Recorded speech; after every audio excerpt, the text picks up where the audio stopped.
Professeur Didier Raoult, de nombreux articles ont été publiés dans le cadre de la crise du Covid. Sur chacun d'entre eux, il y a des débats importants, avec parfois des personnes qui les défendent, d'autres personnes qui les attaquent, et vice-versa sur d'autres articles. Comment expliquez-vous ces différences de perception?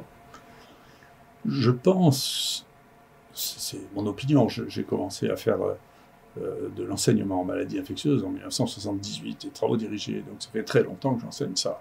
Je pense qu'il existe une différence fondamentale d'approche entre les gens qui reviennent aux maladies infectieuses et qui se basent sur les maladies infectieuses et qui mettent a priori les maladies infectieuses et le soin d'un côté, en tenant compte de ce savoir accumulé depuis des décennies, et les gens qui mettent en premier les méthodes d'analyse des essais thérapeutiques qui font partie d'un autre monde et qui peuvent d'ailleurs, on peut avoir de très très bons méthodologistes qui font une fois le diabète, une fois le sida, une fois l'hypertension, qui sont des méthodologistes. Donc que les deux, si les deux sont associés, tant mieux, nous on a des méthodologistes qui travaillent avec nous, hein, mais si la méthodologie remplace la médecine, on peut arriver à faire des catastrophes. On peut arriver à des choses qui ne sont pas ce que l'on enseigne, nous, au quotidien. On peut avoir des essais thérapeutiques publiés dans les meilleurs journaux du monde, dans New England, dans Lancet, dans British Medical Journal, Annals of Internal Medicine, qui correspondent à des choses qui sont l'inverse de ce que nous enseignons, nous, au quotidien, en commençant aux étudiants en troisième année. Donc cette discordance incroyable pose des questions sur l'évolution de la littérature médicale quand elle devient aussi différente des notions de base que nous enseignons, nous, en maladies infectieuses. Quels sont pour vous les critères à retenir lorsqu'on analyse un article? Alors, on peut discuter. Moi, je suis un ancien, hein, donc je commençais à faire des maladies infectieuses avant de faire ensuite de la microbiologie, mais Jean-Christophe, qui est un de nos plus récemment nommés professeurs, va vous dire, voilà, ce qu'il enseigne, lui, quand il fait des cours de maladies infectieuses sur les bases de maladies infectieuses. Alors, le premier élément, c'est le diagnostic de ces maladies infectieuses. On apprend à nos étudiants qu'on doit détecter la présence d'un micro-organisme, en l'occurrence pour le Covid-19 du virus, pour prouver que le patient a une infection. Il y a deux techniques qui peuvent être utilisées. La première, qui est la technique de référence, c'est de faire de la PCR pour détecter directement la présence du virus, en particulier dans les prélèvements nasopharyngés. Si toutefois on n'a pas le temps de le faire au moment de l'inclusion des patients, on peut faire de la sérologie pour regarder si rétrospectivement ils ont été infectés par cette maladie. Mais encore une fois, le fait de prouver la présence de ce virus est un élément absolument essentiel pour inclure un patient dans une étude sur le traitement de cette pathologie. Il nous apparaît complètement anormal sur un faisceau de présomption, que ce soit une présomption clinique, une présomption radiologique, de décider que cette personne est réellement infectée par le Covid-19. On a eu dans notre expérience, pendant l'épidémie, à de nombreuses reprises, des patients qui avaient des tableaux respiratoires, des images pouvant être évocatrices de Covid-19, et on a détecté d'autres micro-organismes qui nécessitaient un traitement, bien entendu, tout à fait différent. Le deuxième élément, c'est le traitement de ces maladies infectieuses.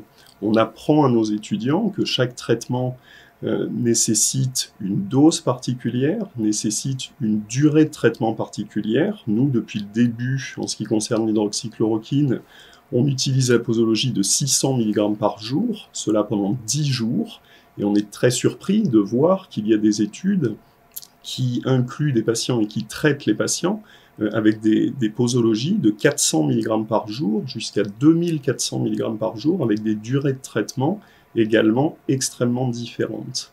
Toujours concernant ces traitements, les effets secondaires sont un élément extrêmement important. Quand on évalue un traitement chez un patient, il nous apparaît indispensable de ne pas mélanger ce qu'on peut appeler des effets secondaires subjectifs, comme la constipation par exemple, avec des effets secondaires toxiques qui nécessitent une prise en charge tout à fait spécifique. Et on a vu l'exemple dans la littérature concernant le remdesivir, où l'analyse de ces effets secondaires mélangeait à la fois la constipation l'insuffisance rénale, qui parfois nécessite d'aboutir à la dialyse, voire à une transplantation rénale, et des paramètres comme l'insomnie, qui sont des éléments tout à fait subjectifs. Et donc, il ne me semble pas licite, si vous voulez, peut-être que c'était par négligence, peut-être que c'était par dissimulation, on n'espère pas, mais c'est complètement étonnant de retrouver, quand on compare les effets secondaires d'un traitement à un placebo,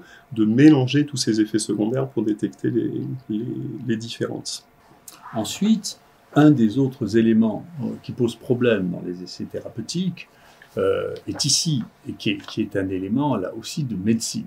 C'est-à-dire que maintenant on peut résumer l'histoire de la maladie quand elle est grave, du Covid-19, en ces 4 étapes, si vous voulez. La première étape, où c'est le virus qui se multiplie. La deuxième étape, il y a une réaction inflammatoire très importante qui devient dominante, et puis qui s'associe dans les formes graves à une nécrose, c'est-à-dire qu'il y a des infarctus pulmonaires, un infarctus tissulaire, qui sont dus au fait que les vaisseaux sont bouchés, et ça, bien entendu, ça n'est plus ni inflammatoire ni viral, c'est d'aider les gens à passer ce cap pour passer au stade suivant, et malheureusement, un certain nombre de cas, mais moins que ce qu'on craignait, qui auront des séquelles définitives, c'est-à-dire des cicatrices sur ces nécroses, comme on a des cicatrices cutanées. Et donc ça, c'est les 4 épisodes de la maladie qui se mélangent. Donc à ce stade-là, on peut donner des médicaments strictement antiviraux.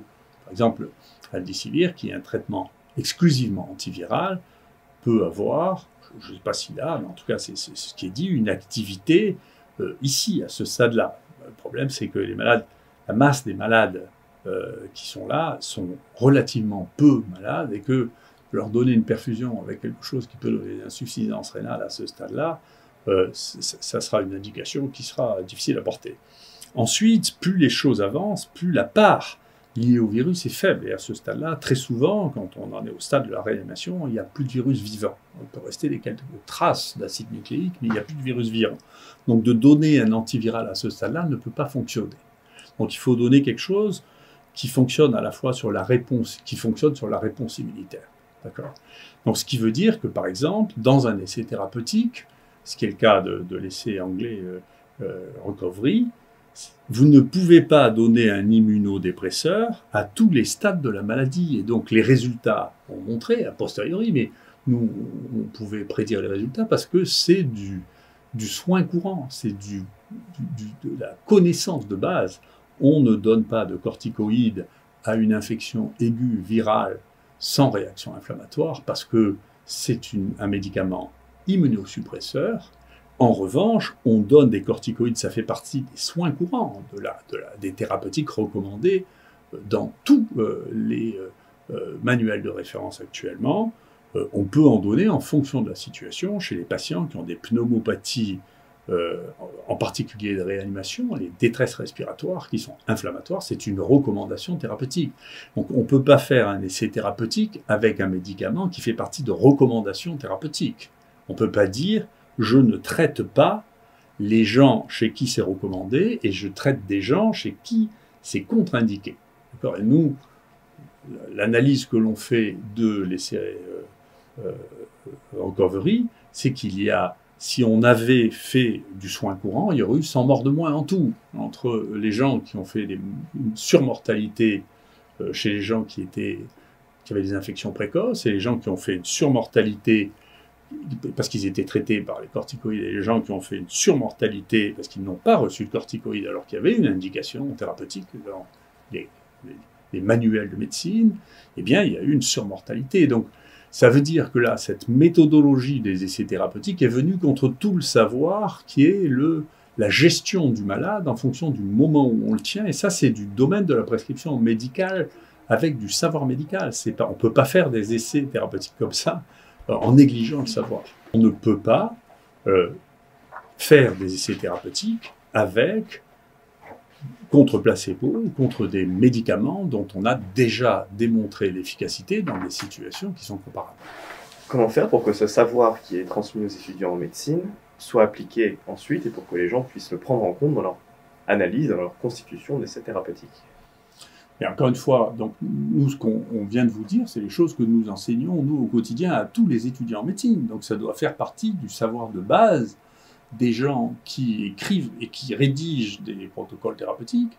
Ça doit faire partie du savoir de base des gens qui revoient les articles qui sont soumis pour publication, et ça devrait interdire de publier des articles qui ne correspondent pas au savoir de base que tous les infectiologues du monde enseignent en faculté de médecine. Mais quand on est professeur de maladies infectieuses, comme Jean-Christophe, qu'est-ce qu'on fait pour valider que les gens ont compris ou n'ont pas compris? Bien écoutez, on a créé un QCM qui sera disponible sur le site pour pouvoir tester ses connaissances concernant ce que nous venons d'expliquer. Merci beaucoup. Très bien.